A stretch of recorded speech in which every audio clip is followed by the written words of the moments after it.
So for this video, I need to explain the abandoned plotlines because showing you these scenes without saying anything out of context won't really work. If I forget any plotlines, that just shows how forgettable they are, so you can just comment them below and I'll pin a comment and keep updating it with like all the plotlines I forgot to put into the video. So for the first abandoned plotline, let's look into Lightbringer. In the ancient books it's written that a warrior will draw a burning sword from the fire. And that sword shall be Lightbringer. In this case, she's referring to Stannis Baratheon because he pulls out Lightbringer. She believes that he's Azor Ahai, but that doesn't really pan out. Lightbringer is a part of the Azor Ahai prophecy, and none of the other main characters ever pull her sword out of the fire. Instead, she just lights a bunch of Dothraki swords. Wow. I've always hated the bells. They ring for horror.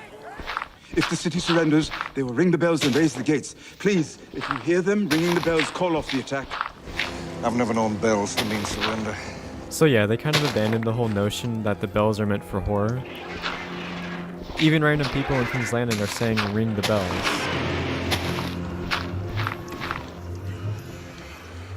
Who are you? No one.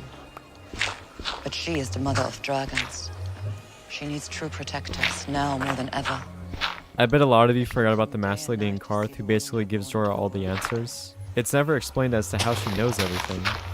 The thief you seek is with her now. She's basically just used as a plot device to tell Jorah where the dragons are. The king will have 20 children. And you will have 3. That doesn't make sense. Gold will be their crown.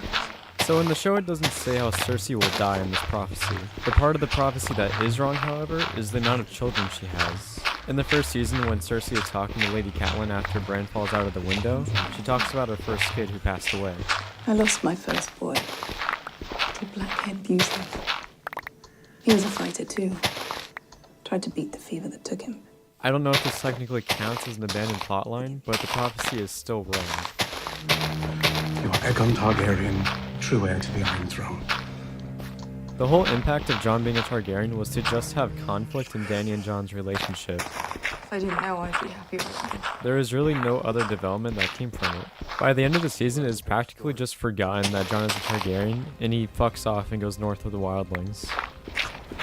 So this is a pretty straightforward plotline that was abandoned. The one annoying thing is that they have Bran, who is omniscient and knows everything, and none of the characters ask Bran what the symbols mean. They literally have a character that can spew out any exposition they want, and it would make sense, but they just don't use it. Also, the Night King really wants to get down south, but he stops and takes the time to do this. This White Walker region never comes up again, and maybe there are more White Walkers there. Also, the whole baby thing doesn't get brought up by Bran or is ever revisited. It is assumed that they grow up to be White Walkers, but they could have easily shown this in one of Bran's visions. Just Mira Reed in general. She says she's going to go protect her family from the White Walker attack, and she never ends up coming back for the Battle of Winterfell. Stannis was not the prince who was promised, but someone has to be. I brought up Lightbringer earlier, but I'll make an actual point for the prince who was promised. The last time it was really mentioned was just in season 7. Horses. 2,000. Yeah, there's not 2,000 horses there. All the hype that they were going to be a cool badass army in season 7 kind of just gets ruined. That's disappointing. 3 to 4 seasons of faceless training, and this is the last time that she uses that ability. She even brings a bunch of face masks with her to Winterfell that she never uses. You'll never walk again, but you will fly. I guess this line only applies to ravens, when it's been proven that Bran can warg into other things. His abilities just aren't used in the later seasons, so it just feels like the whole plot thread is abandoned. And now he just kind of stares at people. This kind of goes into the last point, but Bran can interact with the past. This could have had so much potential, but nothing is made of it after the Hodor scene. Maybe Bran was the voices inside of the Mad King's head that drove him crazy, but nothing is really ever made of this plot thread. Daario is basically abandoned so that there would be space for Jon Snow. Everyone thought he would infiltrate the Golden Company, but that never happens. Remind them what happened when Daenerys Stormborn and her dragons came to Meereen. The entire plot in Essos is left behind, and there is no update given as to its state after Dany passes away. It could very well just have turned back to normal and the slavers are back in control. Robin Arryn was abandoned after Sansa left the Vale. It would have made more sense if he showed up at the Battle of the Bastards with this guy and actually became a character in Winterfell while preparing for the Long Night, instead of showing up at the end looking all hot and normal. Well, the Unsullied being eunuchs. I found this out on Reddit, but this guy on the right has a pretty big bulge. Last time I was here, you killed my son with wildfire. He then drops out immediately by saying this. There's a path to the left that hugs the cliff. The guards hardly ever patrol it. And that was the only time that Davos ever brought up that Tyrion killed his son. This makes for a pretty massive conflict, but it's never explored. So David and Dan forgot about the whole moment where Jaime tries to kill Dany. She would have remembered this moment, and during the trial of Jaime in Winterfell, she would have definitely sentenced him to death. You can make the argument that Dany didn't recognize him, but if she was half smart, she would have put together that an officer on a horse with a golden hand 15 feet away from her is Jaime Lannister. After the Battle of Winterfell, the whole Lord of Light plotline is dropped. We don't get any answers, and the only thing that the Lord of Light did was just resurrect people. It just felt like cheap plot armor, and barely any questions were answered about the Lord of Light. The last point in the whole, Lord of the Light story is Melisandre turning into a fucking fart cloud. There's not much for me to really go into here. David and Dan didn't explain the magic at all, and it just happens for the sake of having magic as a fantasy element. They even tweeted about how they wanted to downplay that element. If you want to read the whole tweet, you can just pause it.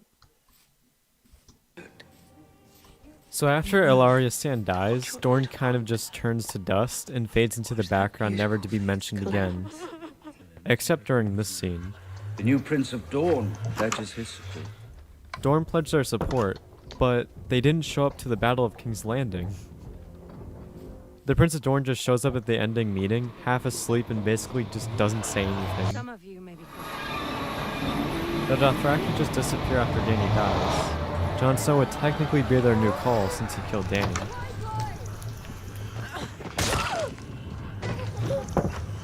The only reaction to Rickon Stark dying is Jon staring at his corpse for a solid 6 seconds. Sansa doesn't even bring up that her brother dies, and they don't even throw a funeral for him after the battle. Arya Stark also comes back to Winterfell, and she doesn't even ask about Rickon. They just completely abandoned him after he died. So Cersei blew up the Sept and killed like 1,000 people. When she is named the new queen, you can see how dissatisfied and mad everyone is at her, and this never comes up again. They are grateful for your protection within the walls of the Red Keep. What do you mean grateful for their protection? If she blew up the Sept to dodge a court trial, what do you think she'll do if she loses? She has a keen sense of poetic justice. That fucking family. Cersei clearly wants to kill her brothers by contracting one of the best sellswords. Later on, Cersei has the option to kill Tyrion, but doesn't because of that hot plot armor.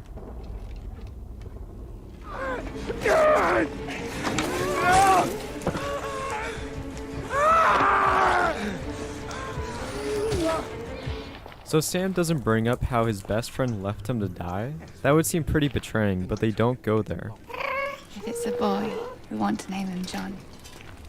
Also, Sam is going to name his next kid John? What about my boy Ed, who literally sacrificed himself to save Sam?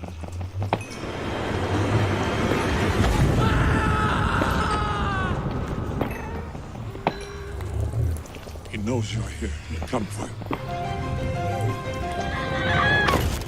The Night King is clearly holding her neck, and she doesn't get a single mark from it. This also counts for a point where Arya forgets to just be an assassin, and she screams at the Night King, so he turns around to catch her. I wouldn't take it, look. Maybe they're trying to curry some favor with the new master of coin. Have you ever known a whore to turn down gold? They were happy enough to take it when I gave it to them. What did you tell them? I take your 2 best men and lead them through the back streets, which I know well, and open the front gates. Then comes the army. That was for Yunkai, and this one is for Marine. Daenerys' whole attack strategy back then was to stealthily infiltrate cities and take them down from the inside. They could have easily done this for King's Landing because Tyrion knows the city inside and out. Where they keep the dragon skulls, beneath the Red Keep. Go down there.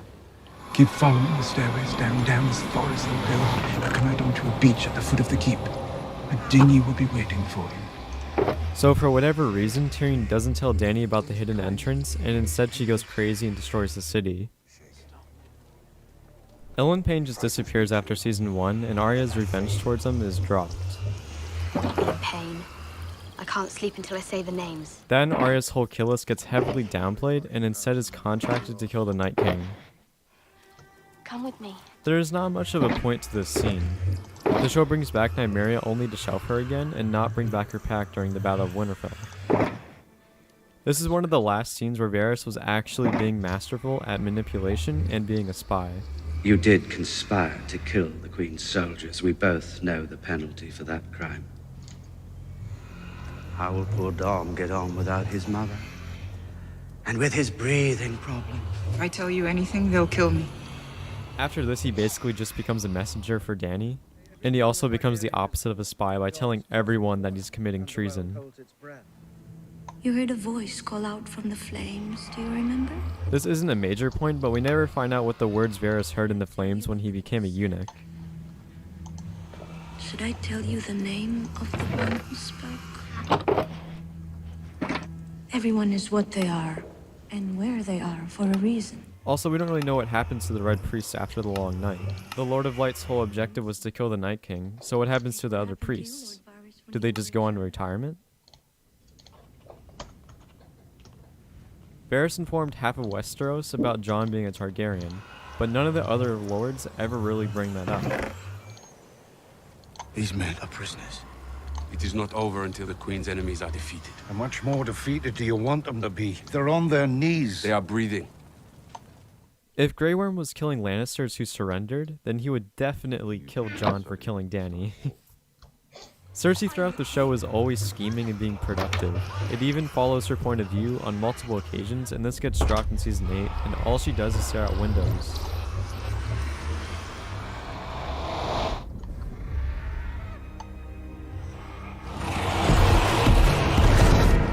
What they see is just the end of the Dothraki, essentially. The Scorpions demolish Rhaegal, and then the episode after they can't hit shit. Although this is at the very end, we never find out where Drogon takes Dany and what happens to Drogon. Drogon? Any word? He was last spotted flying east towards Farther the land. away, the better. Perhaps I can find him. They just immediately drop this. I can never be Lord of Winterfell. I can never be Lord of anything. I'm the Three-Eyed Raven. Will you lead the Seven Kingdoms to the best of your abilities from this day until your last day? Why do you think I came all this way? So yeah, that's all the plot lines that I could find and come up with. I wanted to make one big video that grouped all of them together. If you have any other ones that I forgot, then comment it below, and have a good day.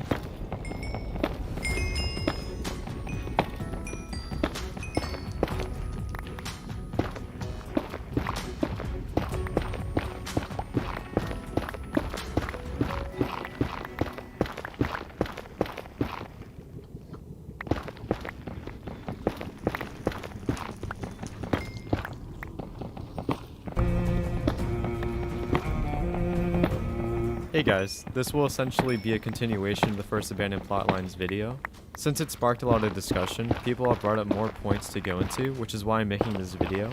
Some people had issues that not every point was a plotline, but this series mainly points out everything that was just forgotten, whether it's big or small. But yeah, here we go. In the beginning of Season 3, the Warlocks are actively trying to kill Daenerys.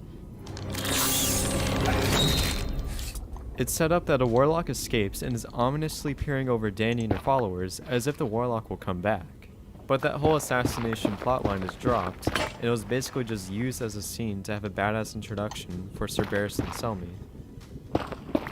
Sansa being married to Tyrion is a pretty significant development in Game of Thrones, but they just drop it and joke about it later on. Like, officially they should still be married because the show never goes into a separation process.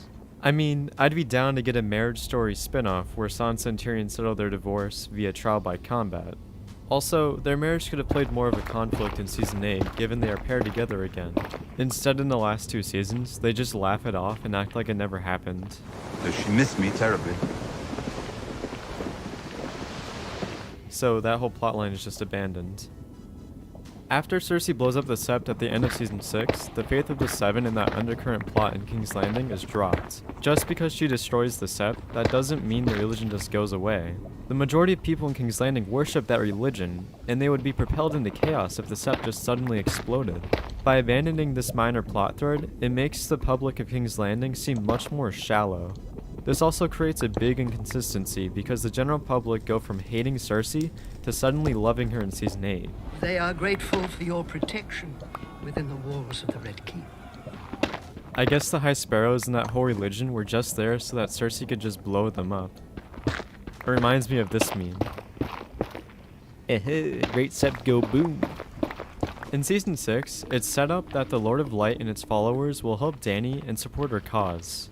Daenerys Stormborn is the one who was promised. From the fire she was reborn to remake the world. But outside of just spreading the word in Meereen, that's all they do. Kinvara stated this. The dragons will purify non-believers by the thousands, burning their sins and flesh away. So you would also think they would be interested in the Battle of King's Landing, and not just the Battle of Winterfell. But they don't bring them back, which is a shame. Throughout Season 4, it is set up that Dany's dragons are misbehaving and that she is losing control of them. This leads her to lock them up, and it would seem that it would have a lasting impact.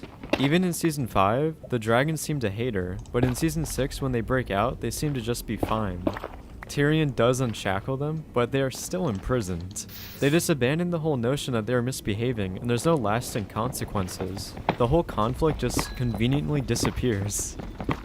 The Faceless Men's whole plotline was basically being developed throughout Seasons 2 through 6. At the end of it, it just seems very anticlimactic to the point of where it just feels unresolved.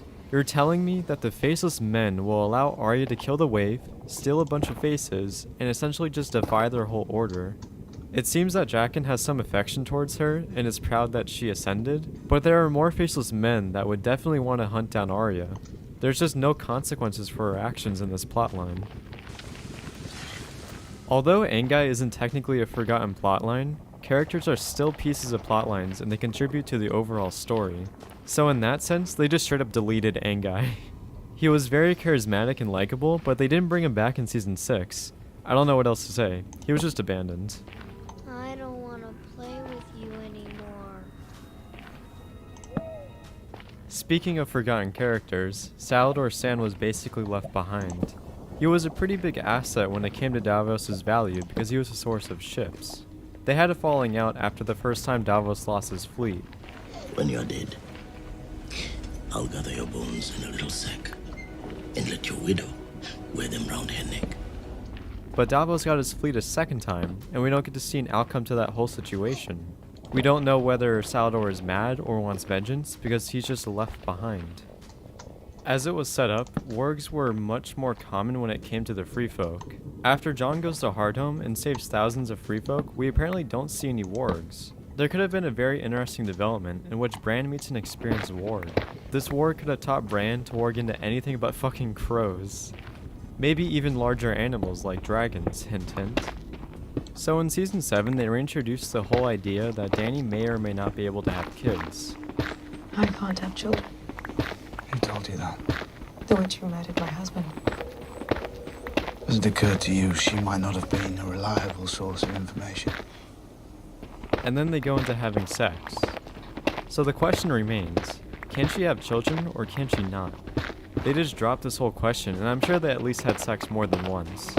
This would have made for a much more emotional climax if Dany was pregnant and Jon had to still decide whether or not to kill her for the good of the realm. But nope, feels bad. So literally throughout the whole show, they keep setting up that this will be the longest winter ever. The peasants say a long summer means an even longer winter. A common superstition. But it seemingly lasts like a couple of days, or however long the in-show time was. Also, after they kill the Night King, it seemingly ends the winter, since it was snowing in King's Landing in Season 7, and now it's a desert. So this just raises more questions. Does the Night King control the seasons? Will there never be a winter again? I don't know, just winter in general was abandoned, I guess, after so much buildup. When Ned Stark dies, both Rickon and Bran say they have dreams about their father, and they go down to the crypt as if they can tell what's happening. Come back up with us. No, I came to see Father. How many times have I told you he's in King's Landing with Sansa and Arya? He was down here. I saw him. Saw him when? Last night. When I was sleeping.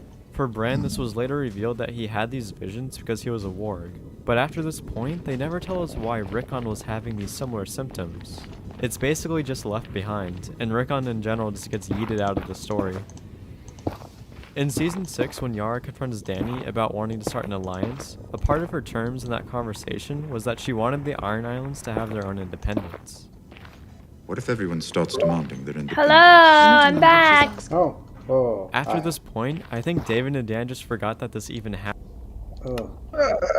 Doctor, can you sleep? Yes, I am in bed. Oh, okay.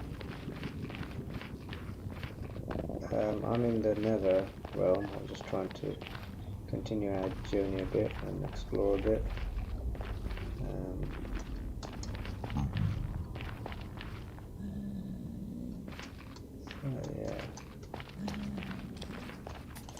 Vex is my friend in real life. I invited him. Cool. How was y'all's day? Okay, where did we get another villager from? Because your queen is quite wonderful. Where did you steal him from? I'm not telling. Right, time to molest them. I was going to, but I had the bad omen, so I couldn't.